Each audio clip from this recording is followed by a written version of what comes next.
Paano kung ang tanging kagastusan mo lamang ay ang makatulong sa iyong mga magulang upang maitawid ang mahirap ninyong buhay?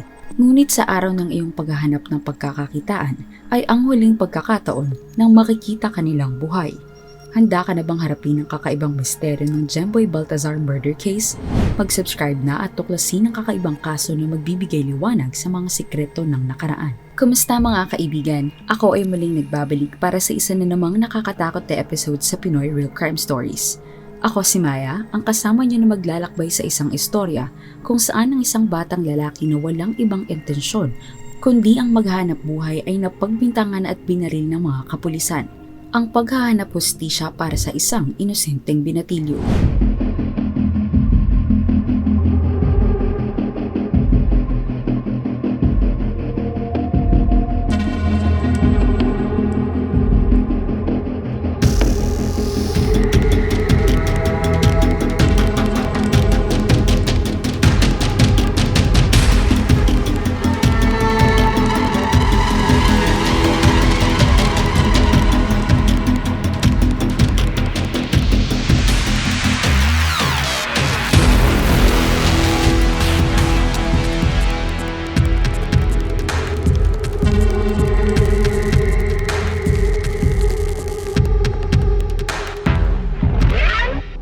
Anim na taon matapos ang pagpatay kay Kian De Los Santos sa Caloocan City noong Agosto 2017, isa pang 17 taong gulang ang namatay sa mga kamay ng mga pulis.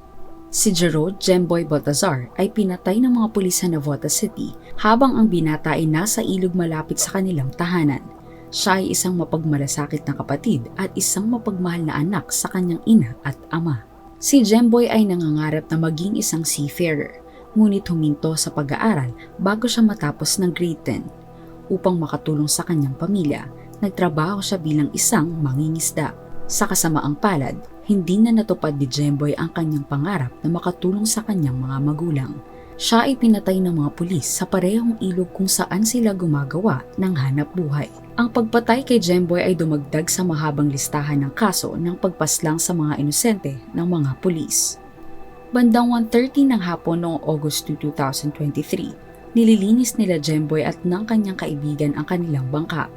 Ito ang unang pangingisda sana ni Jemboy pagkatapos ng 2 buwan. Dumating ang mga pulis mula sa Navotas City PNP sa ilog sa barangay NDBS Kaunlaran. Nang matakot, si Jemboy ay tumalon at sumisid sa ilog habang nananatili ang kanyang kaibigan sa bangka. At bigla na lang pinuputukan si Jemboy ng mga pulis. Si Jessa, ang panganay na kapatid ni Jemboy, ay tumutol sa bersyon ng kwento na ito at sinabi na hindi raw umalis o kumilos man lang ang kanyang kapatid sa bangka. Sinabi niya na nang dumating ang mga pulis sa ilog ay nagbigay sila ng warning shot sa tubig. Ayon sa kanya, pinaputokan ng mga pulis si Jemboy at ang kanyang kaibigan. Nakita ng kaibigan ni Jemboy na ito ay may tama na ng bala. Napag-alaman ng mga pulis na hindi si Jemboy ang target ng kanilang operasyon, dahil ang hinahanap nilang suspect ay sangkot sa isang shooting incident sa barangay at nakatanggap sila ng impormasyon na ang isa sa mga suspect ay umakyat sa isang bangka. Ayon kay Police Colonel Alan Umipig, hepe ng pulisya ng Navotas City. Bandang 2:00 ng hapon, dumating ang pamilya ni Jemboy sa ilog matapos malaman na siya ay binaril ng mga pulis. Pinigilan ng mga pulis ang pamilya na lumapit sa katawan ni Jemboy. At ayon kay Jessa, sinasabi na hindi pa inaalis si Jemboy sa tubig. Pinipilit sabihin ng pamilya ni Jemboy sa mga pulis na dapat nilang suriin ang katawan ng bata upang malaman kung buhay pa o hindi na. Bandang mga 5:00 ng hapon o matapos ang 3 oras ng pagkakalubog sa tubig ng katawan ng batang si Jemboy, isang kamag-anak ang nag-recover ng bangkay ni Jemboy. Hinihintay ng pamilya ang scene of the crime operatives ng PNP hanggang gabi. Nang sumapit ang 10:00 ng gabi, inuwi na ng punerarya ang labi ni Jemboy. Noong 5 ng Agosto taong 2023, 3 araw pagkatapos ng pagkamatay ng binata, sinuri ni forensic pathologist Dr. Raquel Fortun ang katawan ni Jemboy upang malaman ang sanhi ng kanyang pagkamatay. At noong 7 ng Agosto 2023, binalik ang mga labi ni Jemboy sa kanyang pamilya sa Navotas. Isinagawa ang kanyang lamay sa harap ng kanilang bahay. Ang kabaong ng binatilyo ay ibinigay ng yumaong aktor na si J.M. Canlas. Sinabi ni Colonel Umipig na ang 6 na pulis na may kinalaman sa pagpatay kay Jemboy ay inalis sa kanilang mga pwesto at kasalukuyang nakakulong sa Navotas City Police Station. Ang mga suspect ay inilipat sa District Custodial Facility ng Northern Police District na sumasaklaw sa Navotas City. Ang 6 na pulis ay dumaan sa inquest proceeding sa harap ng opisina ng piskalya ng Navotas City at nag-file na ng reklamong homicide laban sa kanila ang pamilya. Tinanggihan ni Umipig na ibunyag ang mga pangalan ng mga pulis. Sabi niya na hiningi ng mga pulis na hindi ilahad ang kanilang mga pangalan. Si PNP Internal Affairs Service Inspector General Alfigar Triambulo, na siyang nag-iimbestiga sa mga paglabag ng mga pulis, ay nag-utos sa Internal Affairs Service ng NPD na imbestigahan ang pagpatay sa binatilyo. Noong ika-10 ng Agosto 2023, inanunsyo ng Department of Migrant Workers na ipapadala nito si Rodaliza, ang ina ni Jemboy, pabalik sa bansa. Siya ay nagtatrabaho bilang isang overseas Filipino workers sa Qatar.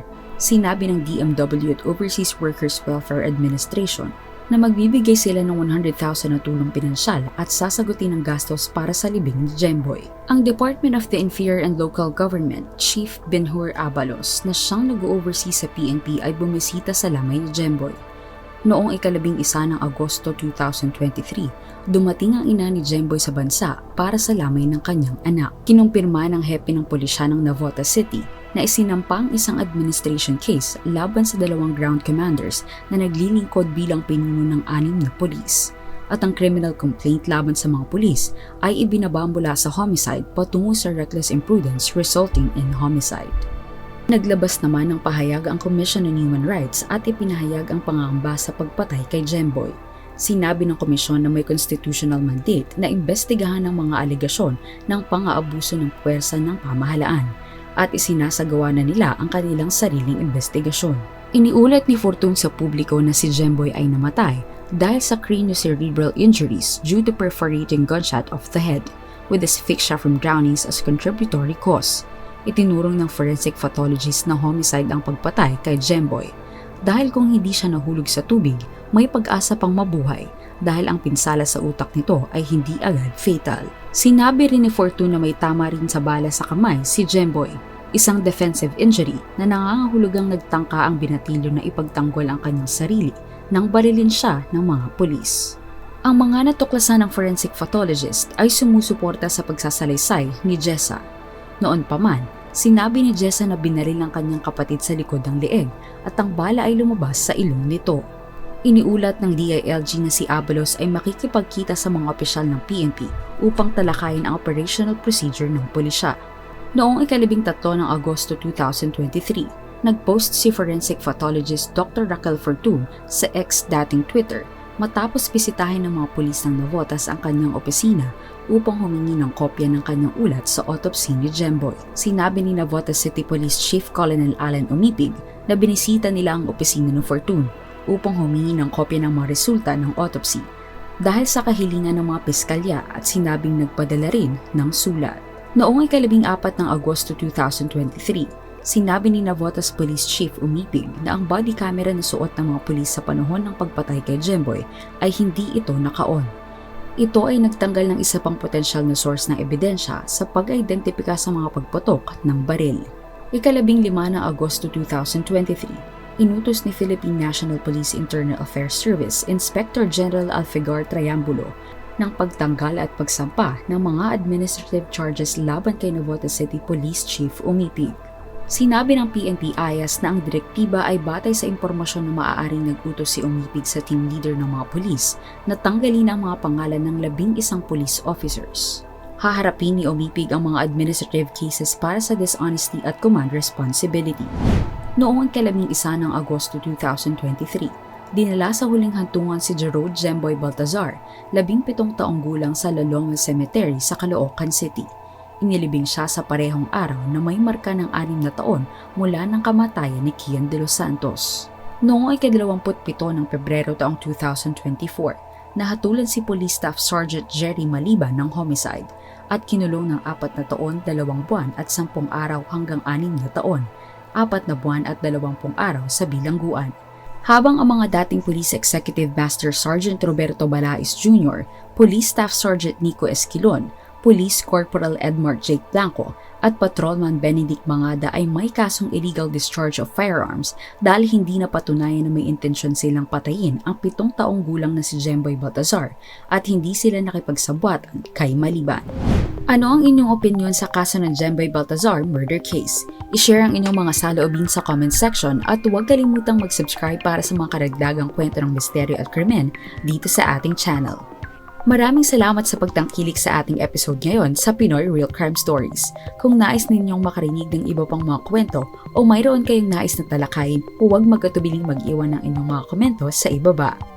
Huwag kalimutang mag-subscribe sa ating channel para sa mga susunod na kwento ng misteryo at kasaysayan ng krimen. Ako si Maya at hanggang sa susunod na paglalakbay, mga kaibigan, paalam!